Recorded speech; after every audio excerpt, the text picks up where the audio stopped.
Petri Wine brings you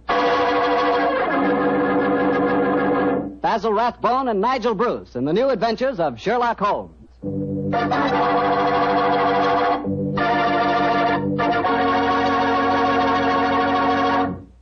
The Petri family, the family that took time to bring you good wine, invite you to listen to Dr. Watson tell us another of his fascinating stories about his old friend, that master detective, Sherlock Holmes.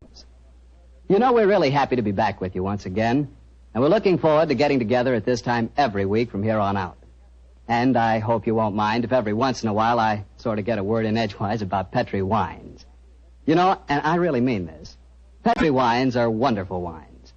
For instance, right now, I wish I could give you a glass of Petri California port. You could hold that Petri port up to the light and look at its clear, deep red color. You could smell that luscious grape aroma. And best of all, you could taste that Petri port. What a flavor. That Petri port just sort of rolls around on your tongue, and oh boy, is that ever good. Try Petri port after dinner some evening, or try it when some friends drop in.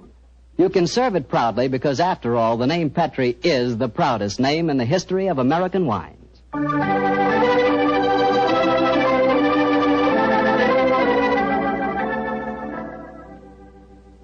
And now let's look in on our good friend Dr. Watson and see if he's expecting us. Come in, Mr. Bartell. You're just the man I've been expecting. How are you, Dr. Watson? It's good to see you again. Thank you, my boy. It's very nice to see you again, too. I've missed our Monday night visits during the last 3 months. Sit yourself down. Would you care to join me in a glass of port? Well, thanks, Doctor. That'd be nice. You know, it seems to me after our summer vacation, a toast to the great Sherlock Holmes would be in order. That's an excellent idea. Here you are, young Fomalette. Thanks. You propose the toast, Doctor. To Sherlock Holmes, master detective and loyal friend, whose adventures have brought considerable, shall we say, fame to a certain retired doctor now living in Northern California. I'll drink to that. Well, now, suppose I might as well get on with tonight's story. Which particular adventure have you selected, Doctor? One that I call The Limping Ghost. Sounds exciting. And, as usual, you find me saying, how did it begin? In Baker Street on a windy December evening at the turn of the century. A young, white-faced boy sat in front of our blazing fire. And as he told us his strange story, the flickering firelight danced weird patterns on the walls. The young man was Alexander McMorris, the 7th Earl of Lochnair. The Earl of Lochnair? Say, didn't I read in the papers the other day that the 8th Earl of Lochnair had been killed in an airplane accident? Quite right, my boy. Even in this day and age, the tragic history of violent death seems to dog the footsteps of the Lochnair family. But to return to my story. On that December night in 1900, we heard the whole history of the limping ghost of Lochnair. The first Earl had lost a foot at the Battle of Flodden Field in 1513. In spite of this terrible handicap, he fought on valiantly until he died on the battlefield from loss of blood. From then on, right until the time this story begins, the limping ghost, clad in a suit of armor, always appeared at Lochnair Castle before and after the death of the current Earl. Yes, Mr. Bartell, it was a strange story that Sherlock Holmes and I listened to that night. A story of death and horror over the centuries, punctuated by the limping clank of ghostly armor.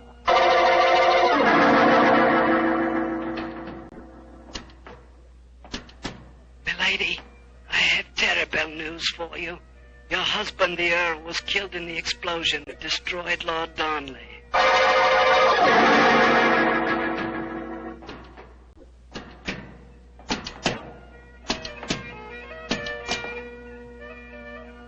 Milady, the Guy Fawkes plan to blow up the Houses of Parliament has failed. Your husband is in the Tower of London. They say he's to be hanged, drawn, and quartered.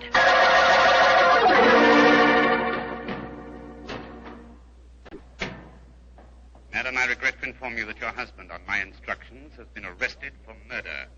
I have no doubt that he will hang. And that's the story of the Lochnairs, Mr. Holmes. You were instrumental in sending my great uncle to the gallows, a fate which he richly deserved, I'm told. So it seemed only natural to come here to Baker Street and consult you now that I'm in trouble. I shall be most happy to do anything I can to help you, sir. I don't remember anything about your sending the Earl of Lochnair to the scaffold, Holmes. Well, he did, Dr. Watson. Mm-hmm. And the servants have always sworn the ghost really did walk at midnight on the day that he was hanged. Indeed. Now, sir, I suggest that you tell us what problem brought you here.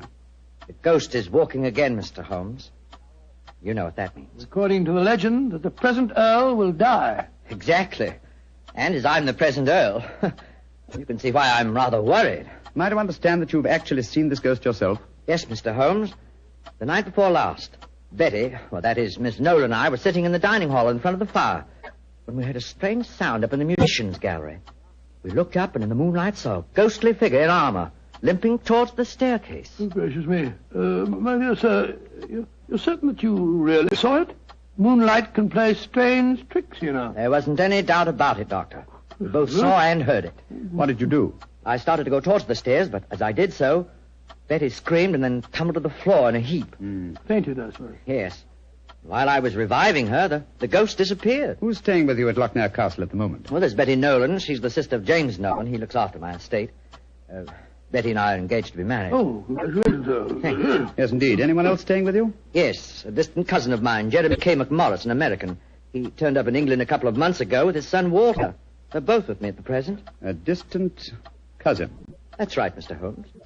Actually, they're descendants of a more than usually black sheep branch of the family. I don't know how long the old man's going to be with us, though. If you ask me, he's a dying man. How do you say that, sir? As far as I can gather, he's been wasting away for years. It's only a question of time before his strength fails him entirely. I was hoping perhaps you could take a look at him, Dr. Watson. That is, if I could persuade you and Mr. Holmes to come and stay at the castle for a few days. Well, what about it, Holmes? It's an intriguing problem, Watson. The current Earl of Lochnair would seem to be in danger. A cousin of his is dying of an obscure disease, and the ghost of Lochnair Castle is walking again. Yes, it's an irresistible invitation. I see no reason why we can't leave on the Scotch Express tonight.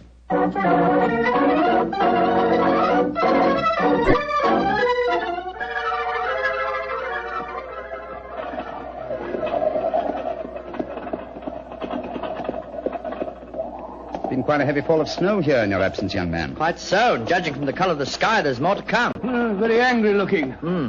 Oh, now, as we round this bend, you'll be able to see the castle. Ah, yes. There you are, gentlemen. Magnificent.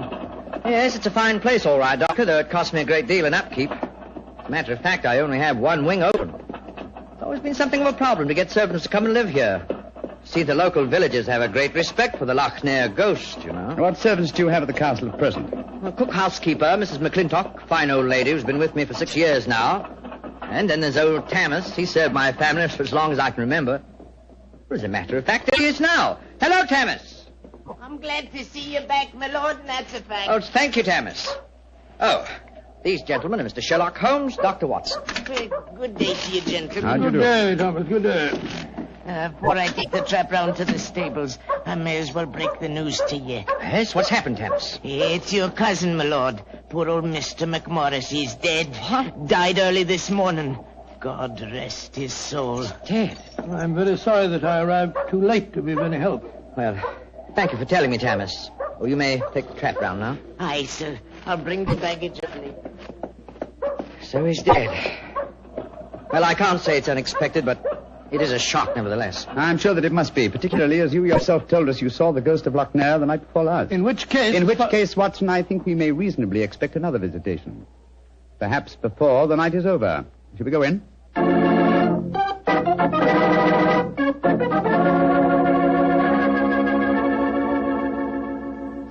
This is Miss Nolan, my fiancé, Mr. Sherlock Holmes, and Dr. Watson. I'm very glad to meet you. How do you do, sir? And this is her brother, James Nolan, the manager of my estate. How do you do, sir? How are you, Mr. Nolan? Much better for seeing you both up here.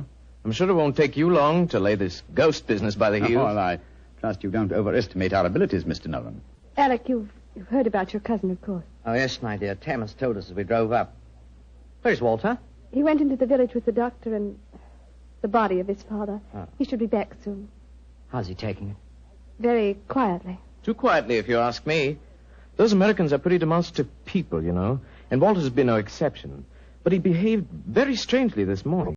When the doctor told him his father was dead, he just said, now things will start to happen, and then shut up like an oyster. I can't make head or tail of the fellow. Yes, quite so, quite so. Mr. Holmes, I expect you and Dr. Watson would like to go to your room. Yes, I must confess. I think first I'd like to take a look at the musicians' gallery, if you don't mind. Oh, yes, of course. Would you excuse us, darling? All right, Alec. It's in the dining hall here. They must have been very hospitable people in those days. 50 or 60 people could eat at that table. Yes, Doctor. Needless to remark, we hardly ever use the room nowadays. There's the musician's gallery, Mr. Holmes. Oh, yes, I see. How do we get up there? I'll show you. See, there's a stone staircase behind this tapestry here. Follow me. Watch your step. It's quite narrow, rather dark. Watch your head, Watson, old chap. Oh, don't worry about me, Holmes. I'm perfect. Oh, I say. Must have built these stairs for pygmies. Oh, yes. Here we are, gentlemen. This is the musician's gallery. By Jove. It must have made a pretty picture in the days gone by. A little string orchestra fiddling away up here and down below the Scottish nobility bobbing and floating round in the intricacies of a Highland schottische or a stately gavotte or something. Where does that door lead to? To the bedroom wing. And that's where the ghost appeared from the other night, I suppose. Yes, Mr. Holmes. Uh-huh. The door's ajar. Do you generally keep this door unlocked, sir? Why, no. But the key mysteriously disappeared about a week ago. James is having a new one made. So I must remind him about that. Alec, where are you? Oh, we're up here, Walter. We're coming down. That's Walter McMorris. My dead cousin's son. Poor fellow, this must be a dreadful day for him. Yes, I'm afraid this is going to be a rather painful interview. Oh, hello, Walter. This is Mr. Sherlock Holmes and Dr. Watson. How do you do, sir? How do you do? Sherlock Holmes, huh? I've heard about you and your friend, Dr. Watson. Walter, old man, I'm dreadfully sorry about your father. Are you now? Isn't that nice of you? Well, you'll be sorry enough when you hear that I'm going to take you to court and prove that I'm the real Earl of Lochnair. Why, Walter, you're out of your mind. Am I? No. Father was out of his because he kept quiet all these years. But I'm going to have my rights. I've looked up the records. I've had genealogists working for months. And I've got all the facts that prove you're an imposter. Oh, man, what are you talking about? You know well enough. When Sherlock Holmes here sent your great-uncle to the gallows 20 years ago, the title and estate should have come to my father. When I leave here tomorrow, I'm going straight to the finest lawyer in London. Man, if you believe this, why have you said nothing about it till now? Because I'm smart. I've found out a thing or two since I've been staying here. And one of the things I found out is that your precious fiancée and her brother wouldn't look twice at you if it weren't for your money and the title. Shut up. You'll find out. She's a smart little filly, and she knows what kind of a track she's running on. You dirty... My compliments, sir. A very professional uppercut. Yes, and a very well-deserved one. Offensive scoundrel. Sorry about this.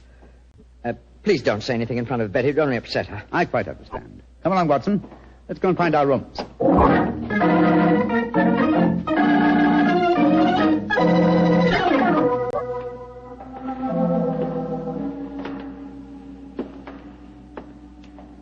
Holmes, it's nearly dinner time. Why are we wandering about here in the dark instead of having a glass of sherry with the others in the library? I'm a conscientious practitioner, Watson. I like to earn my fees. It occurred to me that a further examination of this dining hall might prove profitable. Well, personally, Holmes, I think you're wasting your time on this case. What makes you think that, old chap? It's perfectly obvious that young American fellow was impersonating the ghost a few nights ago. He knew his father was going to die, and he wanted to build up the legend so as to make his own claim seem more believable. Well, that's very sound reasoning, Watson. Though to be logical in his deception, he should repeat the performance now that his father is dead. Well, ghosts only walk at midnight, so why don't we go and have a glass of sherry? Shh. What is it, Holmes? Someone's coming in from the library. The lighted candle. Yes? Who is it? It's me, Mrs. McClintock, the housekeeper. Oh, gracious me, you gave me quite a start. I heard voices and I knew the candles were not alight in here, so I came in to see who it was. You're watching for the ghost, I suppose. Well, you'll no be disappointed, gentlemen, though you may see more than you bargained for.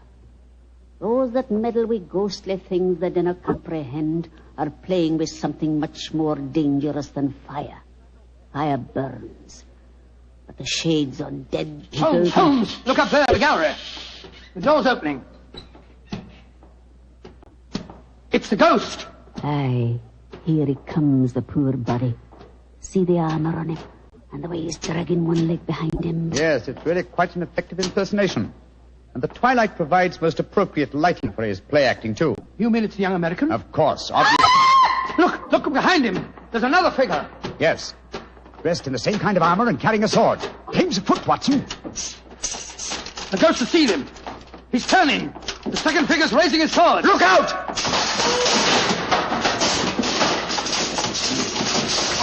Great heavens. He's knocked him through the railings. That must be a 20-foot fall. Come on, old fellow. Help me open his visor. Just a minute. Yes. It's Walter McMorris, the American. Though from the angle of his head, I would suggest that it might be the late Walter McMorris, eh, Watson? He's dead, all right, Holmes. Neck broken. Meanwhile, the second figure has been able to slip back through that door and escape us.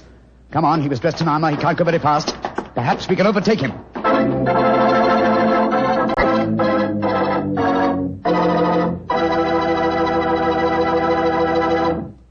Dr. Watson's story will continue in just a few seconds, which is all the time I need to tell you about Petri California Muscatel.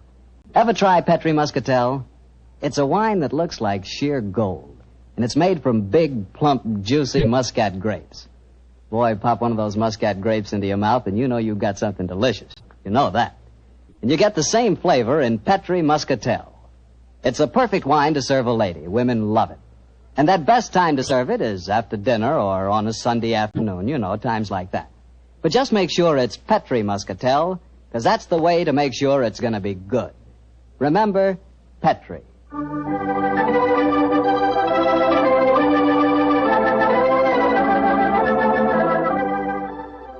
And now back to tonight's new Sherlock Holmes adventure and the story of the limping ghost of Loch Ness. Confound it, Holmes. There's no trace of the ghost in Musician's Gallery. We gave him too much of a start, I'm afraid. Of course you didn't find him. You'll never find him because he's not mortal. Mrs. McClintock, is the original suit of armor the one worn by the first Earl of Loch Ness still in the castle? Aye, sir. It's in the library through that door there. I'll take you to it. Don't bother, thank you. We'll find it. Come on, Watson. Bring that candle with you. Right, you, Holmes. If you know what's good for you, you'll stop dabbling in matters you dinner really can. Holmes, what do you make of the second ghost? Another imposter, obviously. But who could it have been? That's what we have to find out, old chap. Undoubtedly someone knew that the American Walter McMorris was impersonating the ghost and used this macabre method to kill him. But why kill him? Possibly his claims to the title and estate were valid. Or perhaps some fanatic was so devoted to the Loch Ness legend that he assumed the role of ghost and killed him for his sacrilege. Hold the candle a little higher, will you, old chap? Yeah. Hello. Here's a suit of armor, Holmes. Lying in a heap on the floor. Oh, on the floor, eh? Whereas it obviously belongs on that stand over there. It's perfectly clear what's happened. The second figure used this armor and slipped it back in here while we were examining the dead man. Possibly, Watson, possibly. At least this armor gives us a definite clue, but it limits the field of possible suspects. How do you mean, Holmes? Well, it's an interesting fact that the human race has grown definitely larger in the past 400 years. Very few modern men can wear authentic ancient armor like this. For example, take the first item on the top of the heap lying on the floor here. These gauntlets of chain mail. Try them on. Well, much too small for Exactly. me. Neither you nor I could have worn this suit. No, nor could young Nolan, the estate agent. Whereas his sister could have done. Yes, so could Thomas the butler. He's a small fellow. And if it comes to that, Watson, our distinguished client, the young Earl of Loch Ness, is himself a small man. By Jove, so he is. And he might easily have had a motive. Young McMorris had disputed his right to the title earlier in the day. But we mustn't jump to conclusions. Nevertheless, you see what valuable evidence this armor has become. Hello. It sounds as if the rest of the party are on the scene. Yes, I suggest that we join them without making any reference to this suit of armor. Remember, old chap, one of them in there is a murderer. And we may have to set a trap to catch him.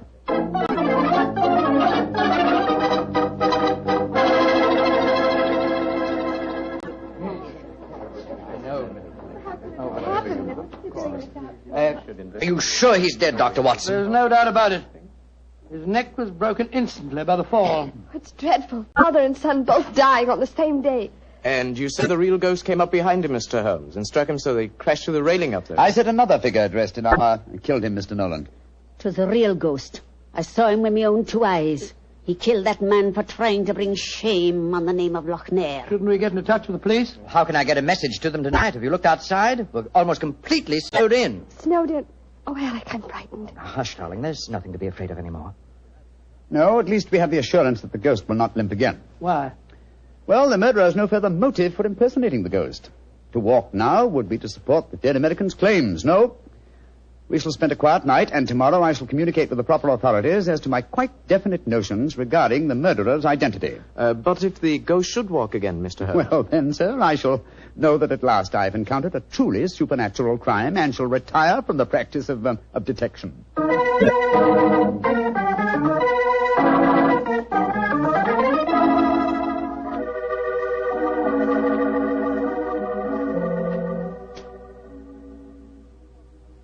It's nearly 2 o'clock. You still over there by the window, puffing away that pipe of yours? You know, I can't help being that young McMorris knows a great deal more than he told us. A great deal more. There's a shifty look about him I don't like. Never did trust a fellow who couldn't look you squarely in the eyes. Don't you feel the same way, Holmes? Holmes? Holmes, where are you? Holmes! Shh. What, Watson? Where have you been? I thought you were over there by the window. Been talking to myself. Never mind that, old chap. Get yourself on in a dressing gown. We're on the last lap of this strange, eventful tragedy. Oh, thank the Lord for that. Perhaps I can get some sleep. Holmes, where have you been? I went to the musician's gallery and baited the trap. Now it's ready to spring. Don't dawdle, Watson. Come on. I'm not dawdling. What do you mean you baited a trap? You'll see for yourself in a few moments. As a matter of fact, I really baited it when I said downstairs that if the real ghost should walk again, I would retire from the practice of detection. I didn't understand your saying that myself. Well, I was tempting the murderer to show his hand once more. Come on, please. Where are we going? To wait behind the curtain at the foot of the stairs leading to the musician's gallery. And I hope we don't have to wait very long.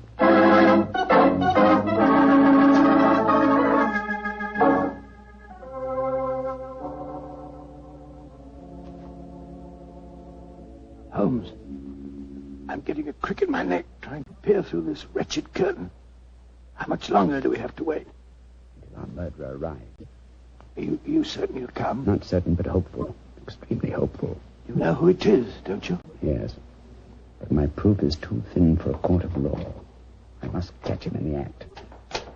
Here he comes. Splendid. Let's go up and grab him. No. They walk into my trap. He's coming towards the head of the stairs. Oh! Great Scott! Exactly. A simple piece of wire stretched across the gallery is remarkably effective, even with ghosts. Come on, Watson. Help me off with this visor. There we are. Good Lord, it's James Nolan. Exactly. What happened? You walked into a simple trap, my friend. I'm afraid the next trap will be more lethal, for it will undoubtedly prove to be the one beneath the gallows.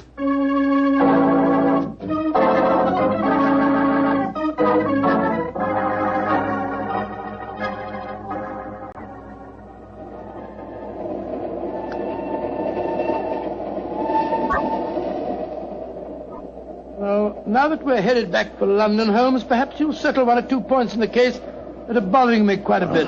With pleasure, my dear chap. What are they? I still don't see what Nolan's motive was in murdering the American. Oh, that should be obvious. He wanted to ensure that his sister's fiancé would enjoy undisputed title to the name of the estates. Well, how did you know it was Nolan? When I examined the authentic suit of armor, you see, it was obvious it had never been worn. But I still don't quite understand. Oh, come now, old chap. The suit of armor was in a heap on the floor. Yeah? And if it had been hastily discarded, and yet, the gauntlets were on top of the pile, you remember? Well, that's right, they were. If the suit had really been worn, the gauntlets would have been the first things to have been taken off, and so would have been underneath the pile. Obviously, therefore, the armor had been disarranged in order to make people believe the real ghost had walked. Yeah. After the American's death, the suspects were 4. Miss Nolan, her brother, Thomas, the butler, and the Earl himself. Well, I ruled out Mrs. McClintock because, you remember, she was standing behind us at the time of the murder. Well, I'm beginning to understand. All the suspects except Nolan were small enough to have worn the armor. That's right. Therefore, only he could have pretended to use it. Pretended? But he did use it. Oh, no, my dear fellow. Undoubtedly, he procured a similar one of modern manufacture. An amazing case, Holmes. An interesting one, at any rate. And once again, old fellow, I'm forcibly reminded of an old Scottish litany. Scottish litany? Which one's that? Oh, you remember it. Round ghoulies and ghosties and long-legged beasties and things that go bump in the night. Good Lord deliver us.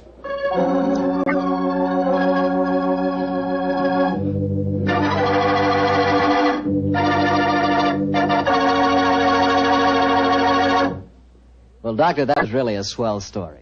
You know, for a while there, I was beginning to believe in ghosts. Well, I'm ashamed to admit it, but at the time, so was I. You know, this sounds silly, but I bet it would be fun to be one of those legendary English ghosts.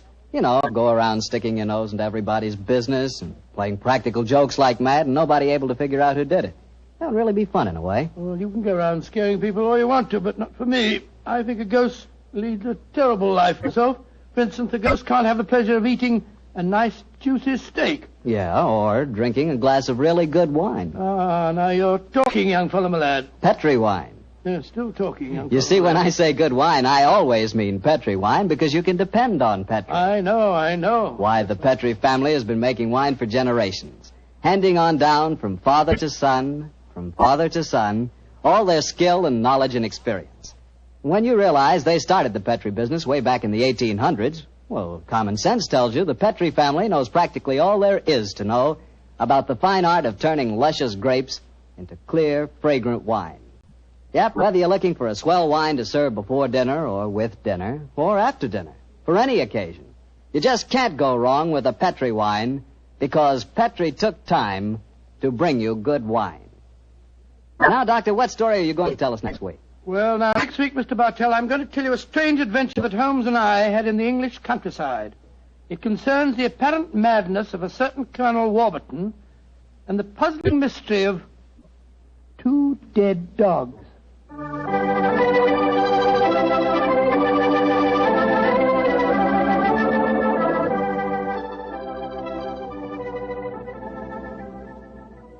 Tonight's Sherlock Holmes adventure is written by Dennis Green and Anthony Boucher and is based on an incident in the Sir Arthur Conan Doyle story, The Crooked Man. Mr. Rathbone appears through the courtesy of Metro-Goldwyn-Mayer, and Mr. Bruce through the courtesy of Universal Pictures, where they are now starring in the Sherlock Holmes series.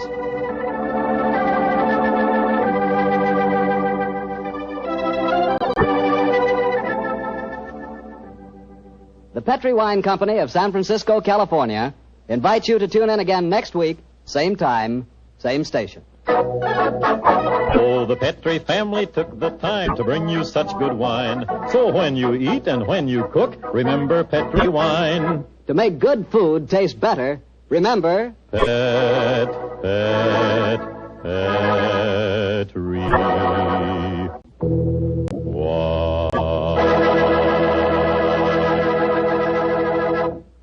This is Harry Bartell saying goodnight for the Petri family. Sherlock Holmes comes to you from our Hollywood studios. This is the Mutual Broadcasting System.